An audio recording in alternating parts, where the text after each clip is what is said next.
अस्सलामुअलैकुम, welcome back to my channel Pakistani foods official. आज मैं आप सब के लिए बहुत ज़बरदस्त सी बंगाल की मशहूर काचा गोला की रेसिपी लेकर आई हूँ, जो कि बहुत ही अमेजिंग और बहुत ही टेस्टी होती है। इसको बनाने के लिए हमें दूध को फाड़ना पड़ता है, लेकिन इत्तेफाक की बात है कि आज मेरे घर में 1 किलो दूध उबालते हुए फट गया था, तो मैंने सोचा कि इसको वेस्ट नहीं करते हैं और बहुत ज़बरदस्त सी रेसिपी आपके साथ शेयर करती हूँ, जो कि मेरे घर में मेरे बच्चों को बहुत ही पसंद है। हर बड़ा छोटा बहुत मज़ेदार सी मिठाई खाना पसंद करता है, तो आज मैं आपसे शेयर कर रही हूँ। चलिए जी, बिस्मिल्लाहिर्रहमानिर्रहीम। ये 1 किलो मेरा दूध था, जो कि मैंने इसको बॉईल किया और ये फट गया था। अब हमें इसको मज़ीद फाड़ने के लिए और इसका जो पनीर है वो निकालने के लिए मैंने इसमें 2 टेबल स्पून सफ़ेद सिरका ऐड किया है और इसको तेज़ आंच पे मैं पकाने लगी हूँ। तो ये देख लीजिए, जो दूध में हमारा वाइट सा पानी वो अब लाइट ग्रीन कलर का हो चुका है। ये इस बात की निशानी है कि बहुत ज़बरदस्त तरीके से हमारा पनीर जो है वो रेडी हो चुका है।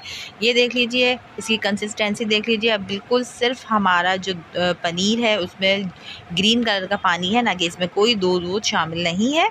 अब इस पॉइंट पे हमें इसको या तो मलमल के कपड़े पे निकाल लेना है या फिर किसी स्ट्रेनर में निकाल के थोड़ी देर के लिए छोड़ देना है और इसके ऊपर से हमें ठंडा पानी अच्छे तरीके से डाल देना है। इसको वॉश कर लेना है ताकि इसमें जो हमारे सिरके का जो टेस्ट है वो बिल्कुल से निकल जाए।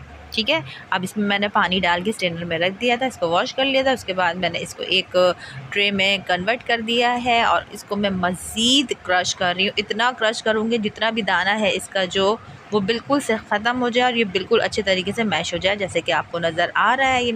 अच्छा, इसके बाद मैंने इसको 2 हिस्सों में डिवाइड कर लेना है। आधा हम जो है इसी तरह छोड़ देंगे बाउल में और आधे को हम एक नॉन स्टिक फ्राई पैन ले लें या आप तवा ले लें, उसमें शिफ्ट कर दें बहुत स्लो आंच करके। ये देख लीजिए, मैंने आधा इसमें शिफ्ट कर दिया है। अब इसमें मैं पिसी हुई चीनी ऐड करूँगी 2 टेबल स्पून फुल भर के। आप अपने टेस्ट के हिसाब से कम या ज़्यादा कर सकते हैं, जैसे कि आपको अच्छा लगे। ये देख लीजिए, मैंने पिसी हुई चीनी ऐड की है 2 टेबल स्पून फुल भर के। आपने भी इतनी ही लेनी है तो बहुत ज़बरदस्त टेस्ट आएगा। बाकी अगर आपको ज़्यादा करनी हो तो वो आपका अपना टेस्ट है। अच्छा, ये देख लीजिए, इसके बाद मैंने 1 टेबल स्पून फुल भर के इसमें कंडेंस मिल्क ऐड किया है। अब मैंने इसको स्लो आंच पे जो पकाना शुरू करा है, इतना करना है। पहले तो आपको लगेगा कि शायद ये बहुत ही ज़्यादा पतला हो गया है, लेकिन ऐसा बिल्कुल भी नहीं है। जब तक आप इसको अच्छे तरीके से भून नहीं लेंगे, फ्राई नहीं कर लेंगे, ये बहुत ज़बरदस्त तरीके से फ्राई हो जाएगा तो गाढ़ा होना भी शुरू हो जाएगा। तो आप बिल्कुल भी ऐसा नहीं घबराइएगा कि चीनी या कंडेंस मिल्क डालने से ये पतला हो गया है। इसको मुस्तकिल चम्मच को चलाते रहिएगा। अगर आप इसको 1 सेकंड के लिए भी चम्मच को छोड़ेंगे तो हमारे काचा गोला का कलर बहुत डार्क ब्राउन हो जाएगा। तो इसलिए देख लीजिए, मैंने 1 सेकंड के लिए भी चम्मच नहीं छोड़ा है, मुस्तकिल चम्मच को चलाती रही हूँ। ये देख लीजिए, मुस्तकिल चम्मच चलाते चलाते मेरा जो ये पनीर था बहुत ज़्यादा गाढ़ा होना शुरू हो गया है और अब देख लीजिए बिल्कुल एक सॉलिड डो की शक्ल में आ चुका है। अब हमने इसको जो आधा हमने बचा के रखा था वो भी हमने एक थाल में या ट्रे में शिफ्ट कर लेना है और बाकी जो आधे को हमने रोस्ट किया है वो भी हम इसमें शिफ्ट कर लेंगे। और अब इन दोनों को हम बहुत अच्छे तरीके से हथेली की मदद से, स्पैचुला या लकड़ी के चम्मच की मदद से यकजान कर लेंगे। एक दूसरे में अच्छे तरीके से हम मिक्सअप कर लेंगे।